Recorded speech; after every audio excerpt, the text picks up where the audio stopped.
दो भाई, एक प्रॉपर्टी, एक भाई का खून और एक भाई की रहस्यमय तरीके से मौत। कुछ इस तरीके से कहानी शुरू होती है गोवा के रहस्यमय घर की, यानी कि डे मेलो हाउस की। सबने गोवा का नाम तो सुना ही होगा, जहां पे उसे मौज मजा और एक मस्ती के नजरिए से देखा जाता है। लेकिन वहीं पे एक ऐसा घर है जिसकी हॉरर की कहानियां जो वो मशहूर है। अगर आप गूगल पे या फिर यूट्यूब पे जाओगे और डे मेलो हाउस अगर आप सर्च करोगे तो वहां पे ढेरों कहानियां उस घर से हुई जुड़ी हुई आपको मिल जाएंगी। लेकिन क्या वो सारी कहानियां सच है?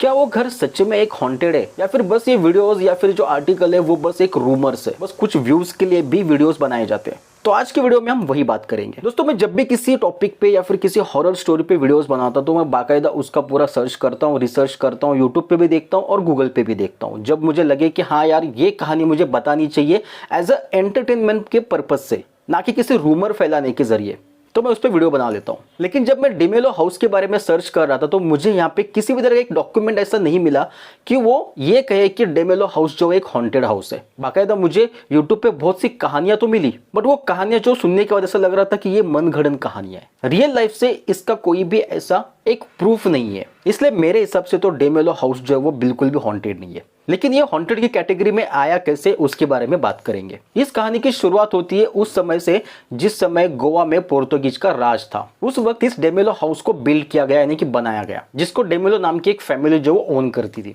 अब उस घर में कितने लोग थे उसकी पूरी जानकारी तो नहीं है, लेकिन कहानी जो इस घर की निकल कर आती है वो दो भाइयों की, और ये कहानी जो है उनके आसपास रहने वाले लोगों ने बताई है। तो कहानी कुछ इस तरीके से है कि डे मेलो फैमिली की जो लेडीज थी, यानी कि जो इन दो भाइयों की माँ, उनकी डेथ के बाद दो भाइयों में जो वो अक्सर प्रॉपर्टी को लेकर झगड़े हो रहे थे।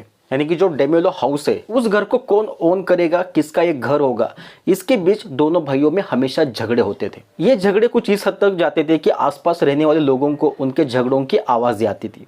कई बार तो उन दोनों को एक दूसरे को मारपीट करते हुए भी देखा गया। दोनों का प्रॉपर्टी को लेकर जो झगड़ा है वो आसपास के रहने वाले लोगों को सबको पता था। हर दिन जो वो उनके घर से झगड़ों की आवाजें आती थी, लेकिन अचानक से एक दिन उस घर से झगड़ों की आवाजें आनी बंद हो गई। अब जैसे कि आसपास के लोग थे वो ये सोचते थे कि भाई जिस घर में डेली झगड़े होते थे, डेली झगड़ों की आवाजें सुनने मिलती थी, आज अचानक से आवाजें बंद कैसे हो गई। तो हुआ कुछ इस तरीके से कि उन दोनों भाइयों में से एक भाई ने दूसरे भाई का मर्डर किया, उसका गला दबाकर खून कर दिया और उसकी बॉडी को घर के पीछे वाली जगह पे, यानी कि बगीचे में उसकी बॉडी को डंप कर दिया। अब लोग जो वो उनसे ज्यादा ताल्लुक नहीं रखते थे, उनसे ज्यादा बात नहीं करते थे, जिस वजह से ये बात जो वो बाहर निकल कर नहीं आई। लेकिन कुछ टाइम के बाद जो दूसरा भाई था उसकी भी रहस्यमय तरीके से मौत हो गई। उसी घर के दूसरे मंजिल पर उसकी बॉडी पड़ी थी। पुलिस जब आई और उसने उस भाई की लाश को देखा और दूसरे भाई की लाश को भी ढूंढने के लिए पुलिस ने जब पूरे घर की रेकी की, तब उन्हें घर के पीछे जो वो एक खड्डे में दूसरे भाई की भी लाश मिली। कुछ इस तरीके से ये दोनों इंसिडेंट्स जो वो बाहर निकल कर आए। अब यहाँ पे आसपास के लोगों ने जो वो इस चीज को ज्यादा बढ़ावा देना शुरू किया कि जिस घर से जैसे चीखने और चिल्लाने की आवाजें आती थी, अब वही आवाज जो वो दोबारा आने लगी है। हालांकि इस बात का कोई भी आई विटनेस नहीं कि उसने सच में ये आवाज सुनी है। कुछ रिसर्च टीम की अगर माने तो उस घर के आसपास जो वो शराब की बोतल को देखा गया, यानी कि कुछ ऐसे धुरंधर लोग होंगे जो रात के समय में उस घर में जाकर एंजॉय पार्टीज वगैरह करते होंगे। आप यहाँ पे वीडियो में भी देख सकते हो कि बहुत से लोगों ने इसकी दीवारों पे भी कुछ कुछ लिख रखा है।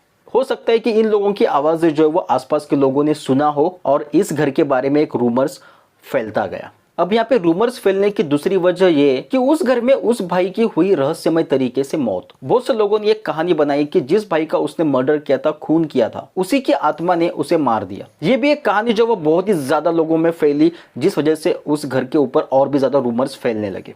ऐसे भी बहुत से वीडियोस है जहाँ पे कहा गया कि उस घर के अंदर कोई जाता नहीं और अगर कोई गया तो वापस नहीं आता।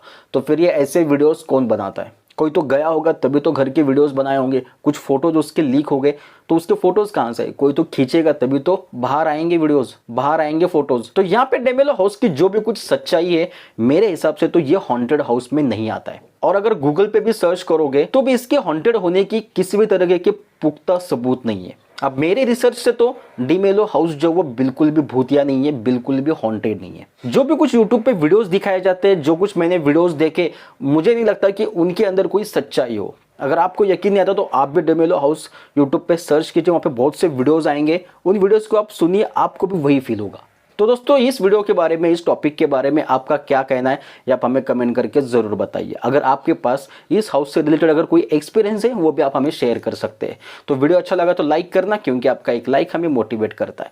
तो चलिए दोस्तों, मिलते हैं एक नए वीडियो के साथ, तब तक के लिए धन्यवाद। जय हिंद, जय भारत।